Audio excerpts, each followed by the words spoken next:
नमस्कार. आजपासून विशेष असा आध्यात्मिक सगळा विषय समजून घेण्याकरता छोटे छोटे असे व्हिडिओ बनवायचा उपक्रम सुरू करत आहोत की जेणेकरून आपण अनेक विषय माझ्या यूट्यूब चॅनलवर आत्तापर्यंत बघितले, परंतु अगदी प्राथमिक अवस्थेपासून व्यवस्थित विषय आपल्याला एकाच ठिकाणी समजावा अशा हेतूने असं थोडं स्केच वगैरे काढून आपण आता विषय समजून घेणार आहोत की जेणेकरून आपल्याला कुठलाही संभ्रम निर्माण न राहता सगळा विषय आपल्याला कळावा ही इच्छा आहे. आज आपण आता थोडक्यात विषय समजून घेऊया. 84 लक्ष योनी परत्वे स्थित्यंतर करत करत मनुष्यजन्म आपल्याला प्राप्त होतो एवढं आपण ऐकलेलं असतं. मग त्या 84 लक्ष योनी परत्वे मनुष्यजन्म प्राप्त होण्याकरता आपल्याबरोबर जन्मजन्मांतर आणि जन्मकर्म हे दोन ऋणानुबंध असतात. कारण आपल्याला जीवन जगण्याकरता कर्माची गरज आहे. मग ते कर्म त्याची निर्मिती आधी कुठेतरी झालेली असायला पाहिजे. तर ते जन्मजन्मांतर म्हणजे 84 लक्ष योनीमध्ये जसं आपण विषयाच्या अगोदर थोडा समजून घेतला की 5 तत्व आहेत, म्हणजे पृथ्वी, आप, तेज, वायू आणि आकाश. ह्या 5 तत्वातून स्थित्यंतर करत करत करत 84 लक्ष योनीतून फिरत आपण मनुष्य योनीत येतो. मनुष्य जन्मात आल्यानंतर जो जन्मजन्मांतर आणि जन्मकर्म हे दोनच ऋणानुबंध आहेत. त्यावेळेला आपण इथं जीवन जगत असताना काय असते म्हणजे पहिल्यांदा जन्माची जी अवस्था आहे, जी सद्गुरूने सांगितलेला मी विषय सांगायचा प्रयत्न करतो की इथं जो पहिल्यांदा आपण जन्माला येतो त्यावेळेला आपल्याबरोबर ऋणानुबंध काही नसतात आणि कर्मात दोष नसतो. ऋणानुबंध काही नाही आणि कर्मात दोष नसल्यामुळे लात मारीन तिथं पाडी काढीन अशी म्हणे अवस्था असते की जेणेकरून हे सारं जग आहे, सगळं ज्या जगात सगळं मला मिळवायचं आहे आणि ते सहज मिळायला लागतो. तो म्हणजे तो मिळवण्याचा त्याला मोह होतो आणि मोहाचं कारण म्हणजेच मन आहे. मन म्हणजेच माया आहे. आपण तो सगळा विषय हळूहळू एक एक घेऊया. मग ते जे मन आहे ते मन त्याला इथं तो जा सगळा म्हणजे काय म्हणतात की 84 लक्ष योनीमध्ये तिथं अंधार आहे. म्हणजे त्याला बुद्धी नसल्यामुळे काय मिळवायचं आहे, काय साठवायचं आहे किंवा काहीतरी विचार करायचं आहे, सगळं विश्वब्रह्म आहे काय हे विचार करण्याकरता बुद्धी, मन ह्या अवस्था इथं 84 लक्ष योनीमध्ये नसतात. त्या आपल्याला इथं मनुष्य योनीमध्ये प्राप्त होतात. परंतु मनुष्य योनीत आल्यानंतर मायेमुळे काय होतं, इतरांच्याकडे बघून तो जीवन जगायला लागतो. म्हणजे आपण सगळे इतरांच्याकडे बघून जीवन जगतोय ना. मग तिथं होतं काय की आपल्याला कॉम्पिटिशन, इतरांच्यापेक्षा मला जास्ती पाहिजे. मग ह्या हव्यासानं नकळतपणे म्हणजे आपण त्याला म्हणतो ना षड्विकार जे काही आहेत ना ते नकळतपणे जागृत होतात आणि त्याच्या आहारी आपण जायला लागतो. आणि ज्यावेळेला आपल्याला 100% कर्म म्हणून त्याला म्हटलं की पहिल्यांदा जो जन्म होतो त्या पहिल्या जन्मामध्ये 100% कर्म आहे, परंतु प्रत्येक जन्मामध्ये त्याची कमतरता निर्माण व्हायला लागते अज्ञानामुळे. इतरांच्याकडे बघून जीवन जगत असल्यामुळे नकळतपणे दोषाची निर्मिती होती, ऋणानुबंधाची निर्मिती होती. त्यामुळे हे जे 100% आहे त्याच्यात कमतरता होऊन ते 80 किंवा 70% राहतं.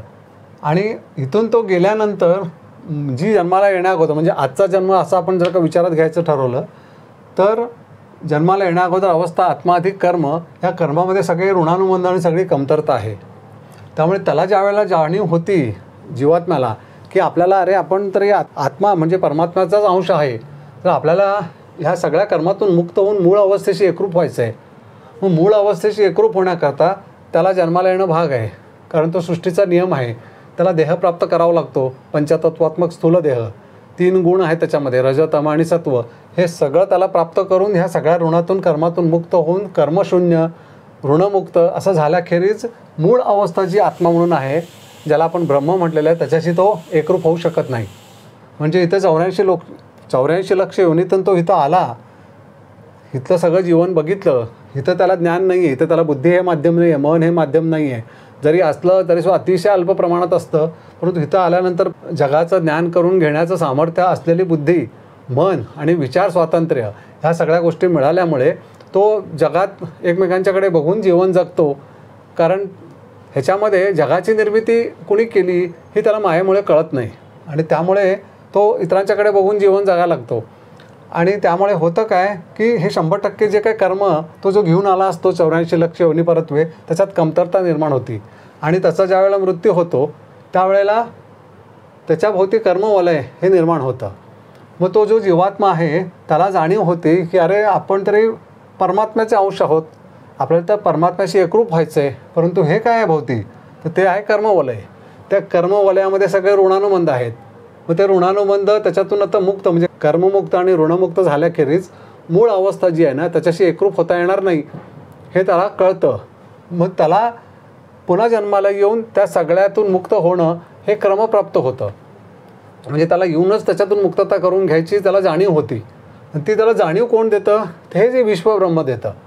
परंतु इथं जन्माला आल्यानंतर तो पहिल्यांदा 3 ऋणात अडकतो. वंदनीय दादाने जो विषय सांगितला तो खूप वास्ट आहे, तो थोडक्यात सांगायचा मी प्रयत्न करतो आहे की जेणेकरून इथं आल्यानंतर आपण 3 ऋणात अडकतो.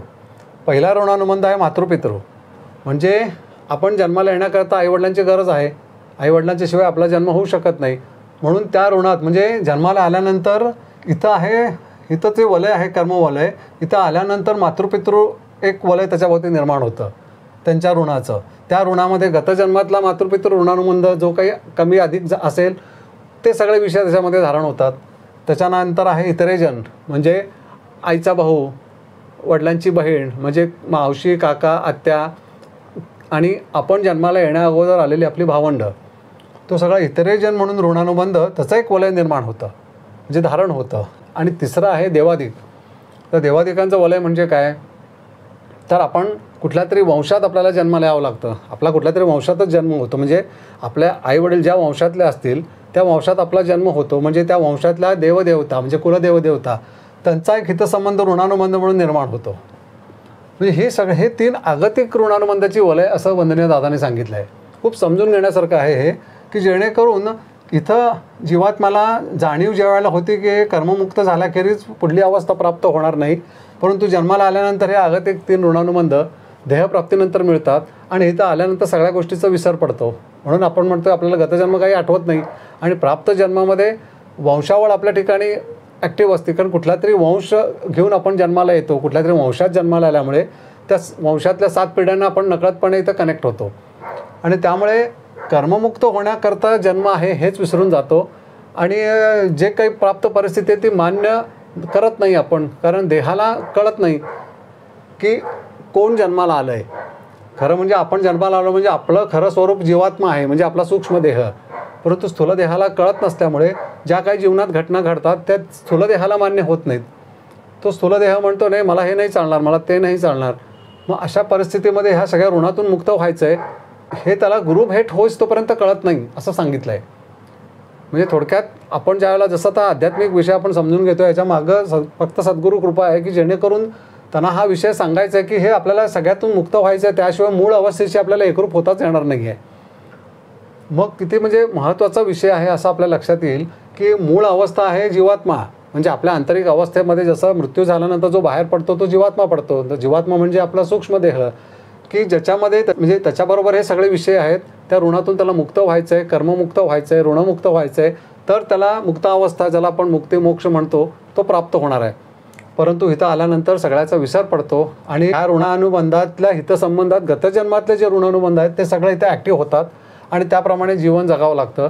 आणि जीवन जगत असताना गतजन्म आठवत नाही आणि प्राप्त परिस्थितीमध्ये आपलं मन हे भौतिक जगातील विषयाधीन झाल्यामुळे आणखी नव्याने कर्माची निर्मिती, नव्याने ऋणानुबंधाची निर्मिती इथं निर्माण होती आणि मग हे जे काही कर्मवलय आहे हे आणखीन मोठं होतं. असं हे मोठं मोठं होत जाणारं कर्मवलय घेऊन आपण पुन्हा पुन्हा जन्माला येतोय. आपण सगळेजण ह्या प्रक्रियेमध्ये अडकलेलो आहोत असं सद्गुरू सांगतात. खूप समजून घेण्यासारखा विषय आहे की जेणेकरून मूळ जे काही विश्वंभराचं जे वलय आहे ते सर्वत्र उपलब्ध आहे, ते सर्वव्याप्त आहे. म्हणजे ही जी काही मूळ आपण याला जीवात्मा म्हणतो तो प्रत्यक्षात आत्मा आहे. परंतु जीवात्मा म्हणजे ती कमतरता आहे की जेणेकरून त्याला ते स्थित्यंतर करून पुढली अवस्था प्राप्त करायची आहे. ती इथं गुरुभेट झाल्याशिवाय, गुरुनी सूचित केलेली साधना केल्याशिवाय त्याला ती प्राप्त होत नाही. म्हणून गुरुभेट ही खूप महत्त्वाची म्हणतात. मग गुरुभेट होण्याकरता देवधर्म महत्त्वाचा आहे. कारण देवधर्म जसा होतो आपण देवाला, जसं आपण चर्चेमध्ये बरेचदा विषय हा घेतलेला आहे की आपण देवाला ज्यावेळेला मनोभावे आपण त्याची सेवा पूजा म्हणजे आपलं जसं कुलधर्म कुलाचार आपण जर का नीट केला तर त्या कुलदेवदेवता प्रसन्न होऊन आपल्याला गुरुभेट घडवून आणतात आणि जेणेकरून त्यांच्या माध्यमातून आपण ज्ञानी होतो आणि मग साधना जी काय सूचित करतात सद्गुरू त्याच्या माध्यमातून आपल्याला पुढली अवस्था म्हणजे मूळ अवस्था ती प्राप्त होती. मग ह्या सगळ्या कर्मातून मुक्त व्हायचं आहे. जसं वंदनीय दादांनी ओंकार साधना सिद्ध केली त्याच्यामध्ये हे सगळे त्यांनी विषय सांगितले आणि ते सगळे विषयाला मुक्त होण्याचं साधन सिद्ध केलं. म्हणजे जसे आता ओंकार साधना ज्या ओंकार साधनेच्या माध्यमातूनच त्या ओंकार साधनेचंच हे सामर्थ्य आहे की मी हा सगळा विषय तुम्हाला सांगू शकतो आहे, की जेणेकरून ती अवस्था प्राप्त होण्याचं साध्य हे ओंकार साधनेमध्ये त्यांनी समाविष्ट केलेलं आहे, की जेणेकरून ते सगळा ती ओंकार साधना ही संकल्पित आहे. साधना आपण करायला लागल्यानंतर हे जे काही 3 ऋणानुबंध आपल्याला येऊन चिकटलेत, त्या ऋणातून मुक्त होऊन हा देह परिपूर्ण शुद्ध म्हणजे विकसित होऊन पुढली अवस्था त्याला प्राप्त व्हावी, अशी योजना त्या ओंकार साधनेमध्ये आहे. मग आता ही ओंकार साधना म्हणजे काय, तो आपण विषय पुढं घेऊया.